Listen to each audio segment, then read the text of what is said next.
Hello and welcome to this video.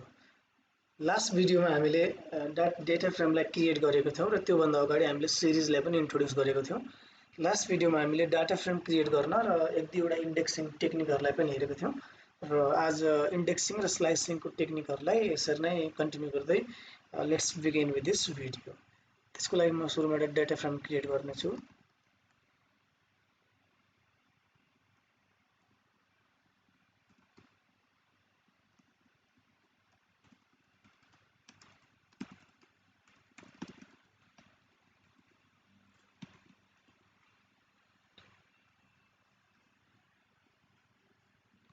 मैले एउटा 4x3 को डेटा फ्रेम बनाएको छु। तपाईहरुले डेटा फ्रेमको कलम्सहरु चेक गर्नको लागि df.columns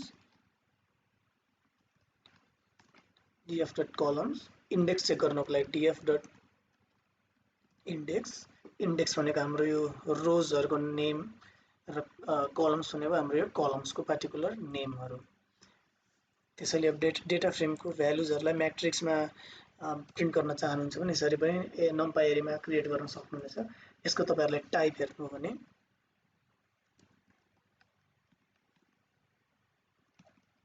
you can see numpy n dimensional array भनेपछि हाम्रो डेटा फ्रेमको एलिमेन्ट्सहरुलाई हामीले df.values गर्यौं भने हामीले एउटा numpy array पाउने छौं र त्यो numpy array भनेको चाहिँ मेरो पार्टिकुलर डेटा फ्रेमको हुनेछ। मेरो डेटा कति डाइमेन्सनलको छ भनेर हेर्नको लागि तपाईहरुले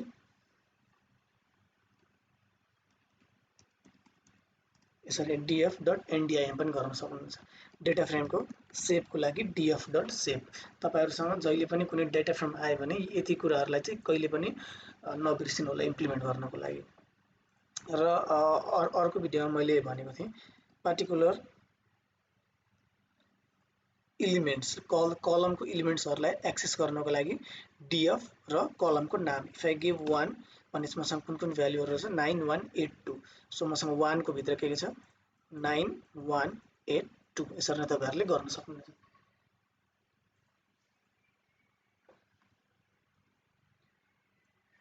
तपाईहरुले यसरी नै पार्टिकुलर रो को भ्यालु पनि तपाईहरुले प्रिन्ट गर्न सक्नुहुन्छ। त्यसको लागि df.loc 0 भन्नुको मतलब पहिलो नम्बरमा चेक गरौँ मेरो डेटा फ्रेमलाई।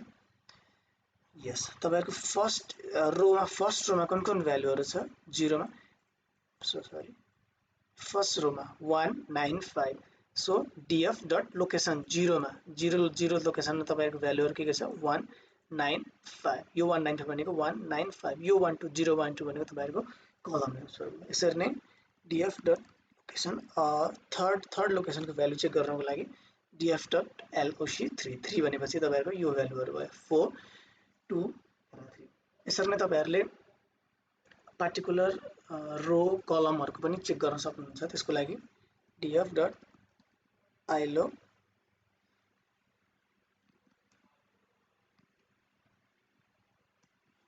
यसको मतलब फर्स्ट एलिमेन्ट भनेको हाम्रो नम्बर अफ रोज र सेकेन्ड एलिमेन्ट हाम्रो नम्बर अफ कलम्स। यो भनेको हामीले म्याट्रिक्समा पनि हेरेको थियौं। म्याट्रिक्समा स्लाइस आई मिन numpy एरेको स्लाइसिङमा पनि तपाईहरुले यो कुराहरु सायद मेमोराइज गर्नु भएको छ होला। यसरी नै suppose if I want to print this particular elements like 6842 in a data frame यसको लागि df.ilo स्क्वायर ब्रेसेसमा 2 रो 2 देखिको एलिमेन्ट प्रिन्ट गर्नु छ मलाई कमा र कतिवटा कलम्ससम्म प्रिन्ट गर्नु छ भनेपछि फर्स्ट कलमसम्मको मात्र प्रिन्ट गर्नुपर्ने छ।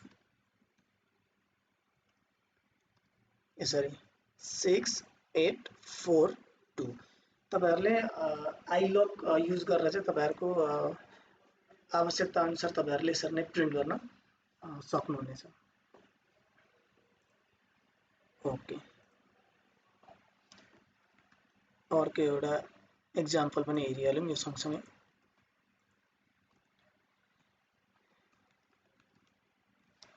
दिस इज माई सिरिज यो मेरो एउटा सिरिज हो र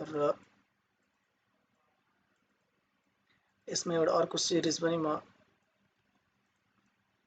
हेलो ओके र अब एउटा डाटा फ्रेम बनाऊँ। यसको लागि pd.dataframe अब मैले डेटा फ्रेम बनाउनको लागि म सपोज दुईटा सिरिजलाई यसमा इम्प्लिमेन्ट गर्न चाहन्छु। So to implement two series मलाई कर्ली ब्रेसेसहरू चाहिनेछ र मैले के दिनु पर्यो, कलमको नेम, कलम, मेरो भ्यालु भनेको फर्स्ट अफ अल यो सिरिज हुनेछ, अर्को कलमको लागि पपुलेसनको लागि पिओपी, सब डेटा फ्रेम चेक गर्नको लागि डिएटी। यसरी नै तपाईहरुले दुईटा डेटा फ्रेम बनाउनु, एउटा कलममा एरिया, अर्को कलममा पपुलेसन पिओपी। तपाईहरुको क्यालिफोर्नियाको भ्यालु यो छ, टेक्सासको भ्यालु यो छ, यसरी न्युयोर्कको भ्यालु यो छ, यसरी क्यालिफोर्नियाको भ्यालु यो, टेक्सासको भ्यालु यो, न्युयोर्कको भ्यालु यो। सपोज तपाईहरुले फर्स्टमा तपाईले टेक्सासको भ्यालुहरुलाई केही दिनु भएन र यसलाई डिलिट गरिदिनु भयो भने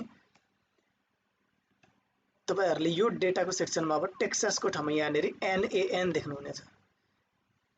यस, NA।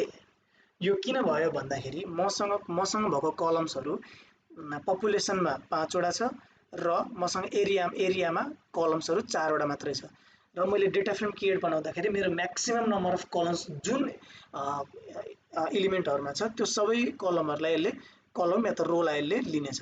भनेपछि यसले एरिया भित्रमा टेक्सास भेटेन, टेक्सास नभेट्नुको कारण यसले मेरो यहाँनेर नल भ्यालु हालिदिएको छ। अब मैले यसलाई आफैले पनि यसलाई भ्यालु दिन सक्छु, यसरी नल भ्यालु भेटाए भने त्यसको लागि df.ilog, मैले ilog को कमान्डहरु तपाईलाई सिकाइसकेको थिएँ। टेक्सास कुन कलममा छ भन्दा 0 1 2 3 4, 4 कमा एरिया भनेको 4 कमा 0।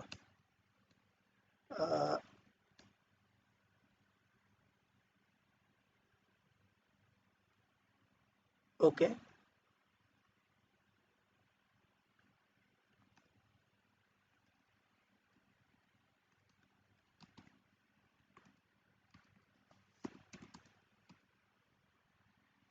सरी,